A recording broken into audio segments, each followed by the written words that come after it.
Creativity is an important part of the new venture creation process. It's fundamental to generating ideas and identifying opportunities. So, what is creativity and how can we define it? A creative person typically has the ability to uncover patterns that others can't. In other words, they see the world differently to others, including the relationship between things others might consider unrelated. We'll talk more about creative people later in this session. Creativity, the concept, means different things to different people, and there are various definitions of the term. One definition of creativity is that it is the practice of acting on ideas that you might think of. Just thinking of new ideas is imaginative, but creativity is when you actually do something about it. An example of this is the creation by Apple of the iPod and the iTunes purchasing platform.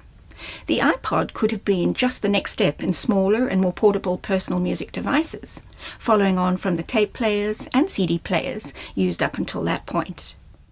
You might not know, but the iPod wasn't actually the first device to store music digitally on an internal hard drive. Apple took existing technology and through incremental innovation produced the original iPod. However, Apple's principal innovative idea was related to the purchase and consumption of music. Apple's iTunes platform became the new incarnation of the bricks-and-mortar music store. All of a sudden, a person could buy single tracks or multiple albums and carry this music collection in their pocket. At the same time, a similar disruption was taking place in publishing with the move to ebooks. From this disruption, we've seen the rise of companies who were proactive in spotting the ebook trend, like Amazon and Barnes & Noble. In addition, we've seen the introduction of new technology, such as e-readers, to support the underlying change of the industry's infrastructure. Another interpretation of the term creativity is that it is a mental activity performed in situations where there is no prior correct solution or answer.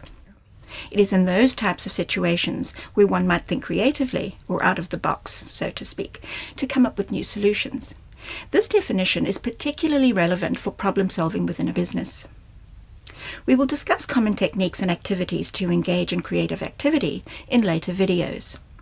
Another definition that we have chosen to use in this particular course is that creativity can be a process of developing new, uncommon, or unique ideas. This is particularly relevant for emerging entrepreneurs who need to use creativity to come up with new ideas for new ventures. It's also relevant for established entrepreneurs who might want to extend or diversify their existing enterprises. The skill of developing new ideas can be learned and improved over time.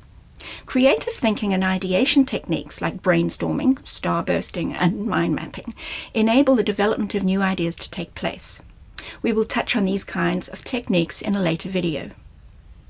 Another way to think about creativity is as discovery. In particular, discovering new ways of doing things. In order to discover something new or different, you need to look at the world around you and see new things, apply a new way of thinking, or develop something new as a result of what you see or experience. Creativity provides the fuel for new ideas and solutions to current problems.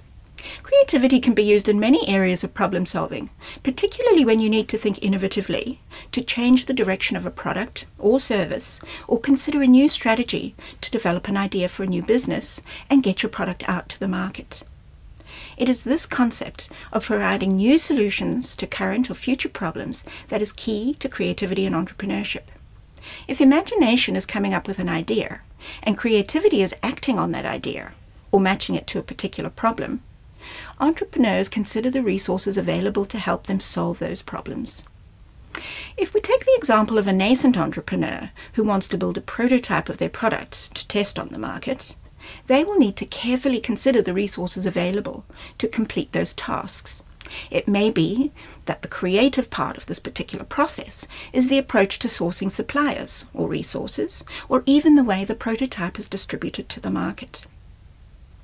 Many of you may be aware of the theory of how different parts of your brain control different types of thinking, notably that the left hemisphere of your brain is where our analytical, logical, rational, and verbal abilities come from, and our intuition, imagination, and ability to synthesize information occurs in the right hemisphere.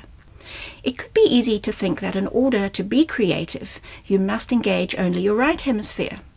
However, successful entrepreneurs tend to achieve a balance between the imaginative and the rational, either in themselves or by building a team around them where one person's strength compensates for another's weakness. We'll discuss successful entrepreneurial teams in a later week. Creativity is an important part of developing a successful entrepreneurial venture because it is the process through which you develop new solutions to current or future problems. As an entrepreneur, you need to have an effective combination of creative and analytical thinking at different times in the life cycle of the venture. So, it's great to know that we are all creative in one way or another, and we can develop our creative skills over time and with effort.